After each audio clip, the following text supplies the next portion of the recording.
bagaimana kalau misalnya membatalkan puasa itu sesuatu yang membatalkan puasa itu sesuatu yang masuk ke dalam tenggorokan.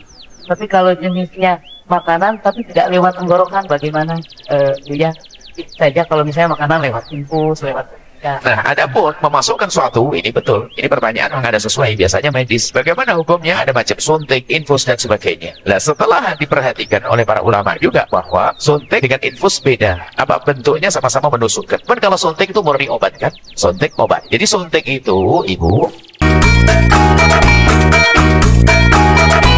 Assalamualaikum warahmatullahi wabarakatuh. Buya, izin kelihatan Buya. Terima kasih atas kesempatannya kepada saya. Saya nggak bisa digambarkan senangnya ketemu untuk kedua kalinya dengan Buya. Belum lama Buya memberikan manasik kepada kami yang mau berangkat umroh. Jadi ada pelajaran praktis yang selalu saya ingat dari Buya. Belum lama di akhir Januari. Nah, yang saya tanyakan pada kesempatan malam hari ini berkaitan dengan puasa, Buya.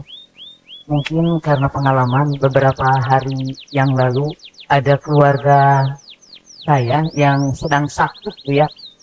Kebetulan beliau itu memang tidak pernah meninggalkan puasa yang 3 hari, yang pertengahan Ayyamul Baid. Tapi tiba-tiba beliaunya masuk ke rumah sakit.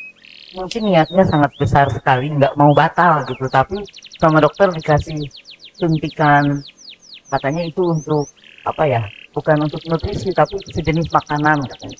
Ini jadi gimana puasa saya? Jadi sekalian saya ingat bagaimana kalau misalnya membatalkan puasa itu sesuatu yang membatalkan puasa itu sesuatu yang masuk ke dalam tenggorokan. Tapi kalau jenisnya makanan tapi tidak lewat tenggorokan, bagaimana Buya?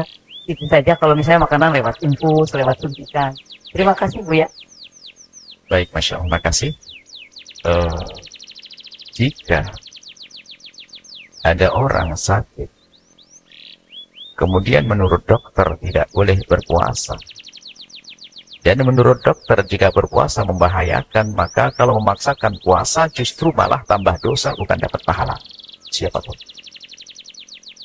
Ingat ini, begitu indahnya. Jadi kalau memang menurut dokter membahayakan, Anda tidak boleh memaksakan diri untuk berpuasa. Sebab kalau berpuasa berarti kita telah wala tulqu bi'aidikum ila tahlukati, menghantarkan kita pada kehancuran, dan itu tidak diperkenankan. Cuman kalau dokter mengatakan nggak apa-apa, cuman ya jangankan kok puasa sunnah, ini puasa fardu, wahai ibu yang solehah. Puasa fardu sekalipun, itu kalau ada orang sakit, nanti termasuk 9 orang yang boleh berbuka puasa adalah sakit diantaranya.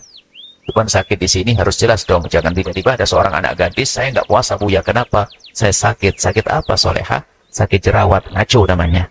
Bukan itu. Jadi ada sakit yang memberatkan dia untuk puasa, yang menjadikan puasa baginya berat, dan itu ada tiga tingkatan. Ada orang yang sakit puasa berat, memberatkan bagi dia, dia sudah boleh. Kalau ternyata dengan berpuasa memperlambat kesembuhannya, maka hendaknya dia tidak berpuasa agar cepat sembuh, bisa beraktivitas yang maksimal. Yang ketiga, jika puasa betul-betul membahayakan bagi dia, puasa wajib pun menjadi haram.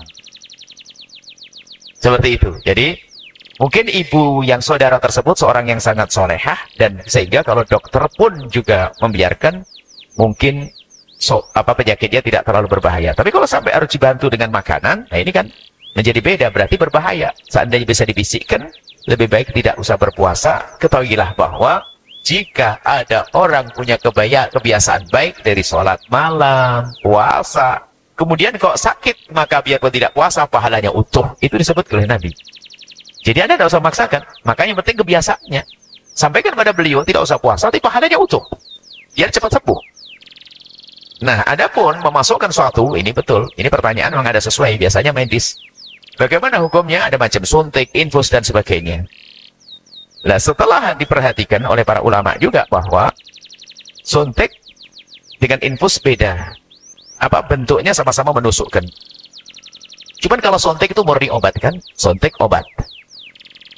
Jadi suntik itu, ibu, tidak membatalkan puasa. Ibu boleh minta suntik sehari 1000 suntik. Bapak juga. Karena tidak di lubang, asalkan suntiknya tidak di lubang yang 5, betul ya? Tidak di lubang yang 5, ada suntik. Cuman infus itu pun akhirnya dibagi 2. Infus untuk obat, bagian ulama membedakan. Infus untuk obat, maka itu dianggap kayak suntik dan itu tidak membatalkannya.